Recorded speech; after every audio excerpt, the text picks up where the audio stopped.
So welcome, ladies and gentlemen. Today we're going to be looking at Master League mode on PES 2015. This is on the PlayStation 4. It was shown over at Winning 11 blog by Asim, so be sure to check that out. The link will be in the description. He talks a lot about the game mode, what he thinks of it, and it's basically a 15-minute video. I have compressed that down to about 8 minutes, basically sped it up, and given you guys my thoughts on it, and what basically he said. So just so the video's a little bit quicker this time around. So, picking your manager. He hasn't made any appearance changes, but he just went straight in, put a name in, decided to pick Stoke City. They're called the Potteries, as we know them in PES with the unlicensed Premier League, unfortunately, but it's something that we've had to deal with.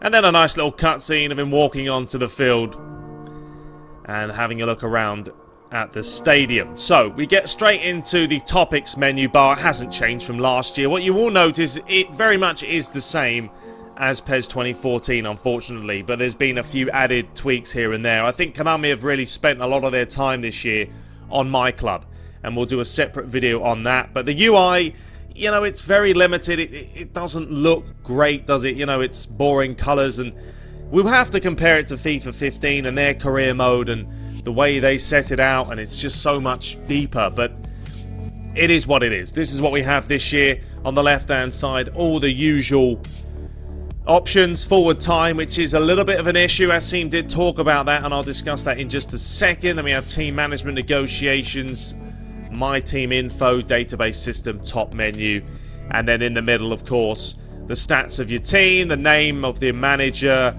finances, club ranking, and then the bottom there giving you a little bit of a news feed about what is going on around the globe. And the top hand side, you know, points there, GP points, some money, experience as well. And then we dive into the training settings, which you can tweak now for individual players. So Begovic, Shawcross, and the players look great. They look fantastic. And the salaries as well, a little bit more realistic than they were last year. Now, we'll probably be, well, you'll see that in a little bit of the negotiations, how teams are going to be bidding for, you know, decent amount, proper fees for players. So, looking at the tactical options, you guys would have seen this if you've played the PES 2015 demo. Asim here was just talking about Stoke City and the way that they play the same. Doesn't matter if they're playing defensive or attacking or possession football, they always stick to that 4-2-3-1 formation, and that the fluid formation doesn't work as well with teams like Stoke because there isn't a big difference between them defending and attacking. So really up to you whether you want to use fluid formation for the lower sides. It will be more effective with teams like Man United, Chelsea, Arsenal, etc.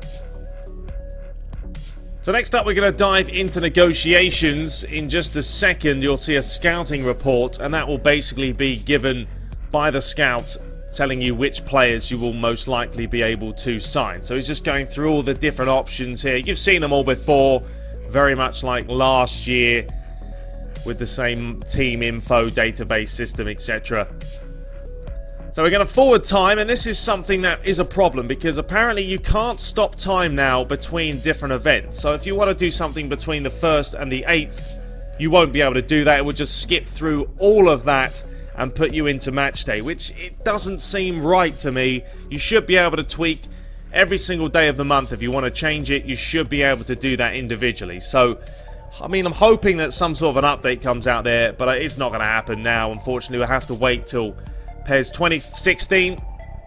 But anyway, we're going to get into the scouting report here, and this was something he was talking about as well, that we're playing as Stoke City here, and these are the players that he could potentially buy and basically will get no matter what, and Negredo being one of them. He would never move to Stoke City in a million years, and you'll see here his market value of around 11.6 million, annual salary of 2.7 million, so a bit more realistic than last year, thank the Lord.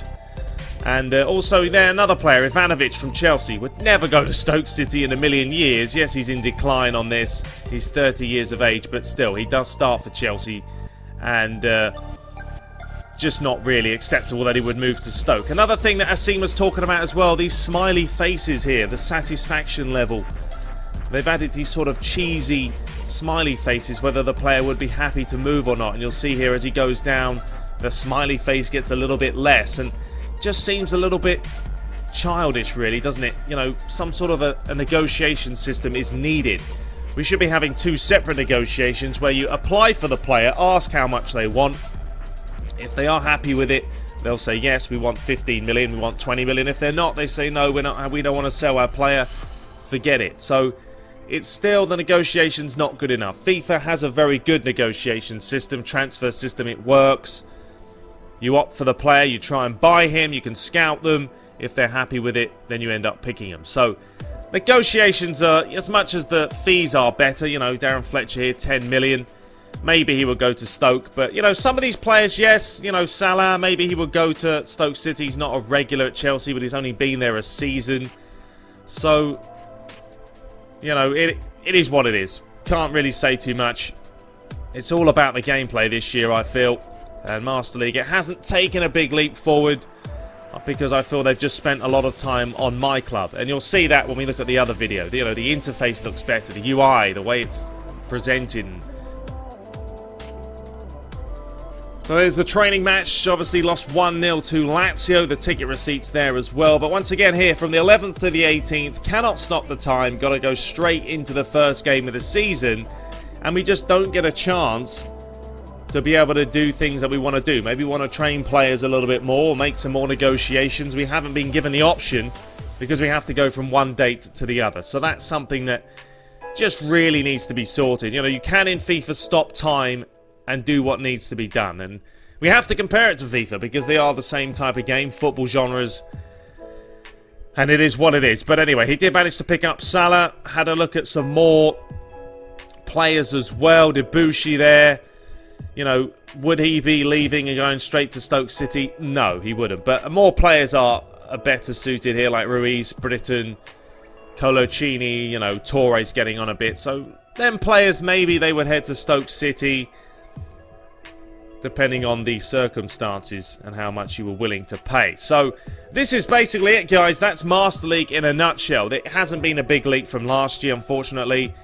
Just a little bit tweaks. The salaries have changed. You know, you can train players now.